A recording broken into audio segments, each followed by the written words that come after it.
What's up, guys? Welcome to a new Westworld companion podcast, episode 4, The Riddle of the Sphinx.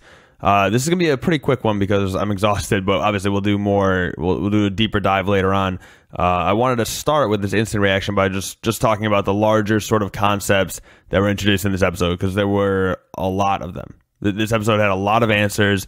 It felt like, I feel like a lot of people had theories at this point. This is episode 4. We're just getting, pretty deep into the season, and there's a lot of developing theories. And rather than hold on to them, obviously season 1 had a lot of big reveals.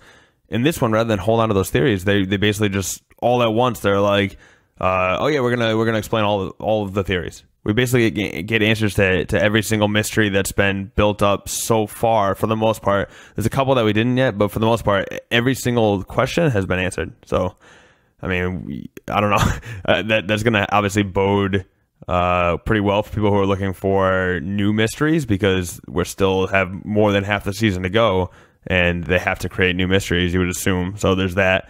Those who didn't want to wait a bunch of episodes to get the payoff, they got satisfied as well. So we'll get into it more, but this is just sort of the large overarching narratives, for lack of a better word, that took place in this episode. Let's start with the conversation between William and Mr. Delos, because this is something we kept going back to over and over again. James Delos, right? I think his name is James. The old man, Logan's dad, that bought Westworld. Him and William are having this conversation in this sort of modern, futuristic room.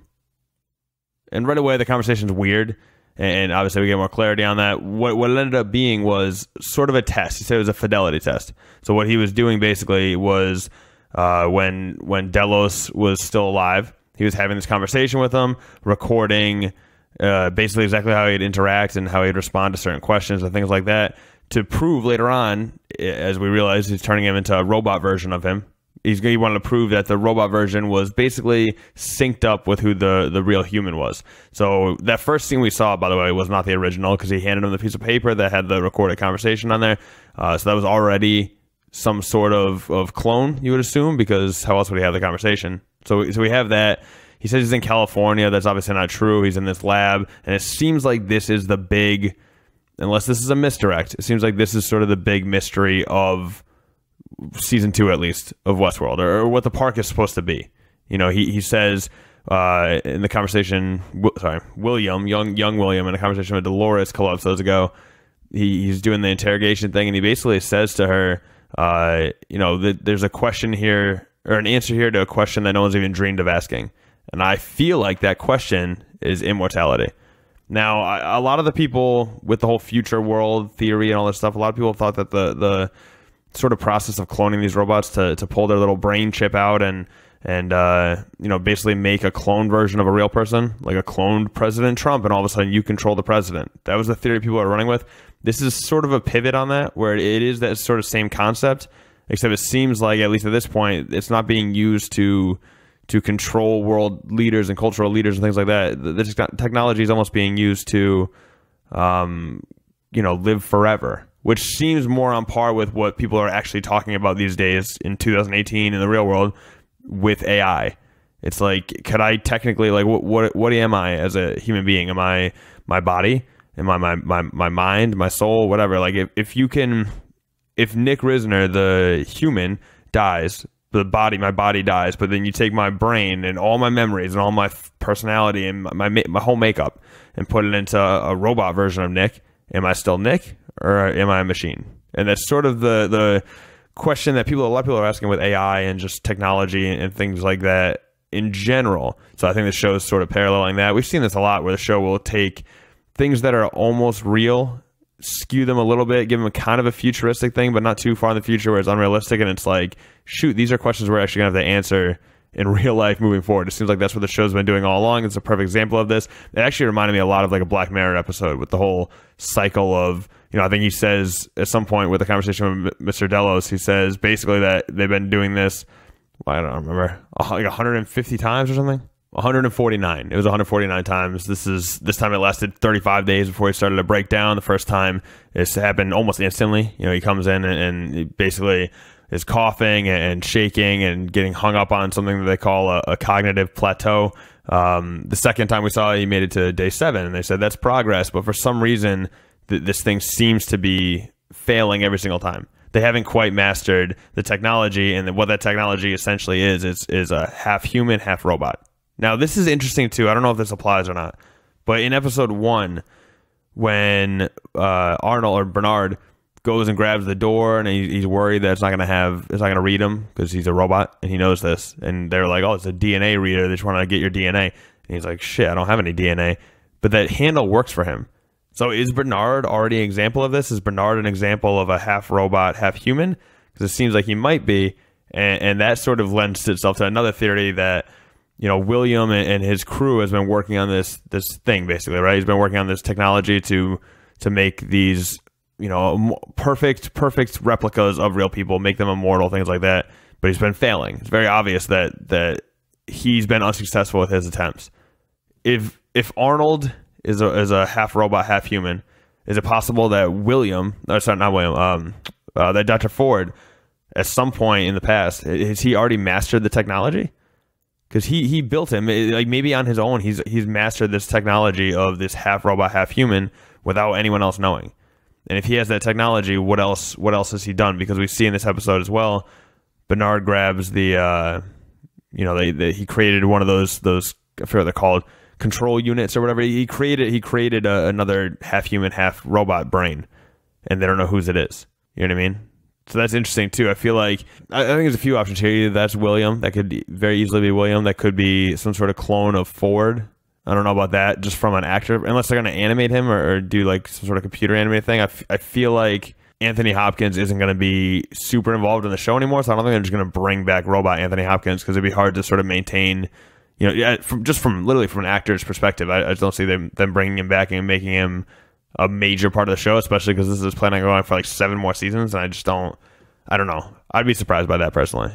But it seems like that. Who else would he be cloning? Seems like he'd be cloning the Anthony Hopkins. Ford would be cloning himself, it seems like, assuming he has the technology. But yeah, that's definitely something. It's interesting, and that's sort of the one mystery that got introduced. We got so many answers to questions in this episode, but the one major mystery that got introduced right off the bat was that there's another half robot, half human that Bernard basically made, and he's like, yeah, we got to figure out who that is, because he doesn't know who it is, or so he says. And speaking of Bernard, we once again are reminded that he is an unreliable narrator. We've been reminded of this a few times. It obviously happened last time where he doesn't know who he is. He doesn't know if he's Bernard or Arnold, or he doesn't know he's a robot. Like all sorts of things that introduce you to the concept that when you're watching things through Bernard's eyes, you can't trust what you're seeing. And we are once again reminded of that this time, because they basically said that the timetables were messed up. That he basically has this perfect memory, but it's also wrong. So when he's seeing memories, he doesn't know if he's remembering something from the future, or the past, or what timetable he's in. Or a lot of times he's talking to people that aren't there. And there's just a lot of mystery surrounding Bernard in this episode. And I feel like that's all very intentional to us, where it's like, hey, you know, all those other scenes we showed you this season, I don't look at them with a skeptical eye, which, I mean, obviously any fan of this show would be doing that anyway, but it seems like that's what they're trying to tell you with this. And finally, and like I said, this is a quick one. We'll do a deeper dive later in the week, go way more into the details and the theories and, you know, things like that have developed throughout the week and the season so far, but this is quick. I just wanted to spotlight this real quick because I thought it was amazing.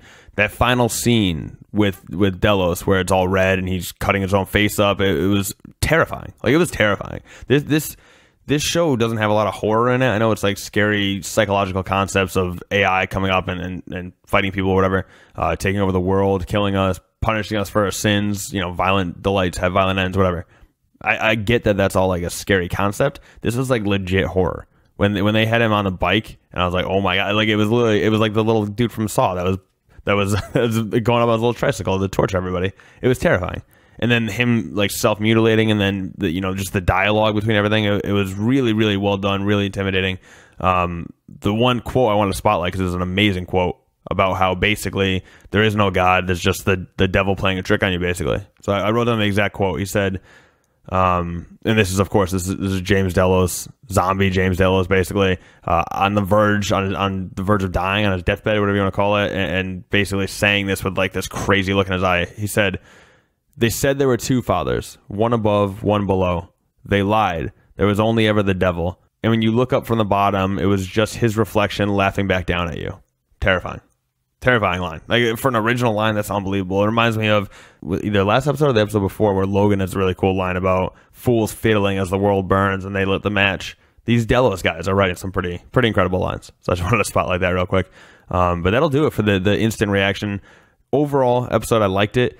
I'll be honest, and I'm not trying to be mean, but we also get Elsie back in this episode, and I really think I'm just not a big fan of the performance. I'm not going to necessarily put it on the actress, could be the writing, whatever. It just seems like she's basically like sort of clumsily just running through plot points every time she talks, and it's just like trying to remind the audience. It's almost too dumb for the show, the way they present. She's like, yeah, but does that mean this and this? And it's almost like she's like recapping what's going on instead of showing. It's the concept of show me, don't tell me. I feel like she's just like kind of very directly telling you what's going on constantly, and I don't know, I'm not a big fan. And I guess this is worth mentioning too, the chick from Raj World, the one that kills the tiger and ends up going over, she gets captured by the Ghost Nation, and there's some clarity on that. We'll get into that later in the week, but she is William's daughter, which is a theory that got thrown out there pretty much immediately last week. I think they just did a lot of people did the math on her age, and they're like, oh, that could be William's daughter.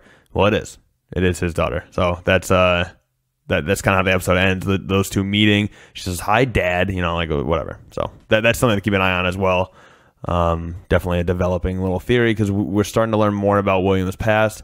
We learn more about the wife killing herself and sort of what led to that and how that went down, and then the daughter's reaction. And now obviously they're in the same place, so we'll see what they do moving forward. But yeah, so I hope you guys enjoyed this. As I said, if you subscribe to this podcast, you'll be the first to get the notification. But we'll do a Revisiting Westworld segment or episode later in the week. That's a deeper dive. It'll be longer. I'll do a plot recap. I'll do, theories, whatever. Talk about the show. So I appreciate you guys listening to this in the meantime, and hope you guys continue to do so. Go to thedisorderly.com for all the best in sports and entertainment. I, of course, will have my baseball post tomorrow. I do a weekly MLB post. We're all over the map. It's Disorderly. That's what it's called. Disorderly Media on Twitter. Disorderly ENT. If you search for that on Facebook, you'll find our page. Give us a like there. Follow us on Twitter. You can find me on Twitter at Nick Risner, NickRizner. DMs are open. If you have any theories, questions, feedback, anything like that, send it my way, and that'll do it. I hope you guys have a great week. Peace.